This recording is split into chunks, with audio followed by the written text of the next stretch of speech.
The DSS is truly a fascination of modern technology.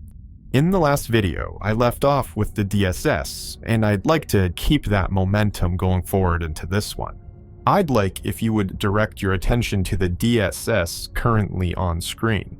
I have never seen a truer bastion of democracy. Democracy being manifested in real time. A shield to halt the tide, the break in the flood, a weapon to smite that which damns man. I previously called it modern, but that isn't entirely truthful. This isn't made in the modern day. It's being fabricated now, but it was originally conceptualized during the First Galactic War, which occurred over 100 years ago. Similar models exist in orbit of Mars, but fitted with an accommodating Alcubierre drive, this defensive weapon will be put on the offense. How desperate the war must be to need such technology.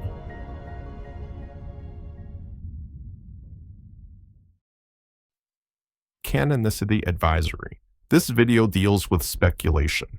Helldivers 2 is a live service game. The continuity is always developing, and contents discussed may be disproven or made redundant by the time you view this video.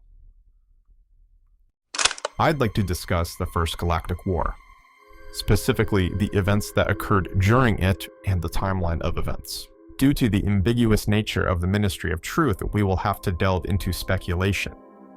The year is 2044, the last Great War is over and has been for some time.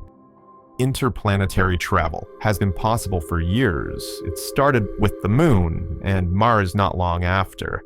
At first it was small steps, but not long after they became strides. Then slowly we began terraforming. The expectation was that Mars would have an atmosphere in 100 years. Many more solar bodies would fall under humanity's domain with the introduction of the Alcubierre warp drive, a device that manipulates the fabric of space, contracting both in front and behind the craft, creating a pocket of normal space. This allows the craft to move faster than the speed of light without breaking the speed of light. Despite the opportunities afforded by the drive, it was expensive to fuel and operate.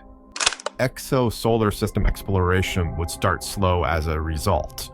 Despite the hurdles, these spectacular feats of engineering and science wouldn't go unnoticed. An alien race known as the Illuminate had been watching humanity since at least the 21st century. They would dispatch a preemptive peace deal, likely having witnessed humanity's nature towards war in earlier decades. Gathered intelligence would reveal that the Illuminate possessed world-ending technologies, and so the messengers were executed and humanity went on the offense. The year is 2044. First contact has been established. It is not benevolent. It is our enemy. The war cascades into a quickly violent affair with Super Earth likely assaulting a colony of the Illuminate, with this likely occurring back and forth for decades, with neither faction committing all their efforts towards it. Super Earth likely focusing on internal politics and expansion, and the Illuminate not taking humanity as seriously as it should have, viewing us as naive interlopers incapable of long-term intergalactic conflict by the hungry nature of the Alcubierre warp drives. And soon, Super Earth would find something that would level the field. A new colony is set to be settled in the northeast quadrant of the flat map. The colonizers dug too deep and disturbed the hive. They were massacred to a man. The year is 2060. The Terminids have been discovered on the surface of a colony that was in the midst of being settled. In response to the Terminid outbreak on the surface of the colony, the Super Earth Legion was dispatched. Though violent and deadly, they're not nearly as voracious as their modern-day counterparts and are swiftly put down and, of course, experimented upon. This is where the Ministry of Science discovers that the Terminid decays and breaks down into E710, a valuable resource that can, through refinement, power the Alcubierre drive efficiently, safely, and above all else, affordably. It's likely the private sector quickly got to work establishing Terminid farms eager to extract E710, with Super Earth likely financially incentivizing the private sector to encourage mass colonization, in a bid to likely secure territory. All of this while still in an escalating war against the Illuminate, which were now realizing the full potential of humanity, and so were forced to commit more resources to the war than they ever had committed before. Alongside the Illuminate, there was the Terminids, which were displaying signs of adaptation. Soon it was a farm, and then it was a colony. Before humanity knew it, they were on a two-front war. We did not know it at the time, but a third front wouldn't be too far behind. The year is 2084. The Cyborg revolt has begun. Outside of Super Earth's light, the private contractors dug too deep and too greedily, extracting a terrible and cybernetic price on their subjects. The slaves with their augmentations would rise up and kill their private sector overlords, and deliver their hate to Super Earth itself, committing a terrible act of terrorism in a populated area.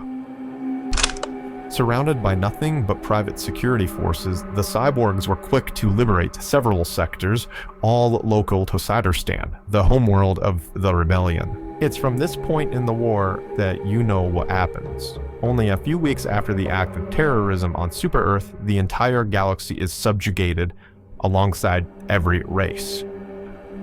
The cyborgs are reconstituted into the Republic underneath the new corporate overlords, the Super Earth Construction Company. The Terminids are resecured by better security structures and strong quarantine policies. They are thoroughly farmed for the next 100 years. And lastly, the Illuminate. They were demilitarized, although their activities in the modern day are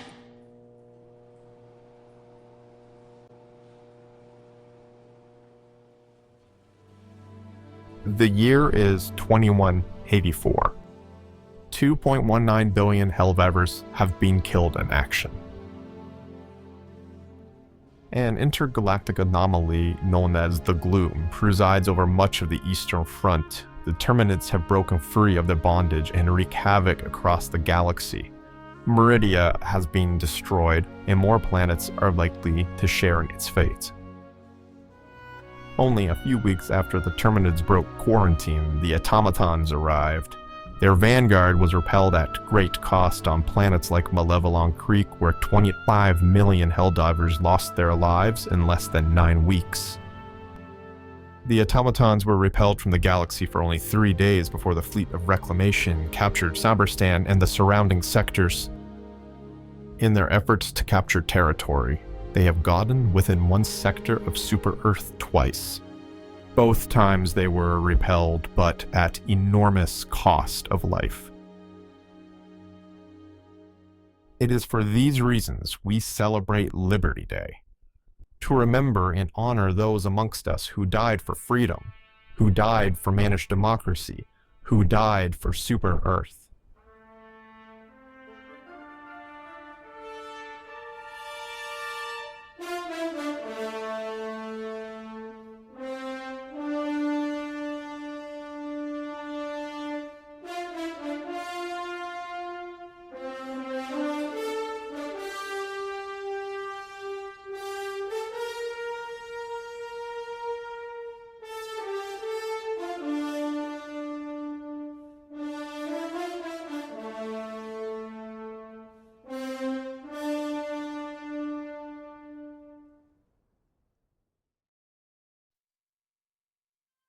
Thank you if you made it this far, and a special thank you to those returning viewers and current members of the First. I wanted to do something really special for Liberty Day, and I hope I achieved that here. Due to choices by Arrowhead, the Helldivers universe is ambiguous and subject to speculation. I had a lot of fun stringing together plot points from the first and second gang to build this history, and I hope you liked it. If you appreciated my work, consider liking and subscribing. If you'd like to contribute, this is the way to do it. Thank you all again.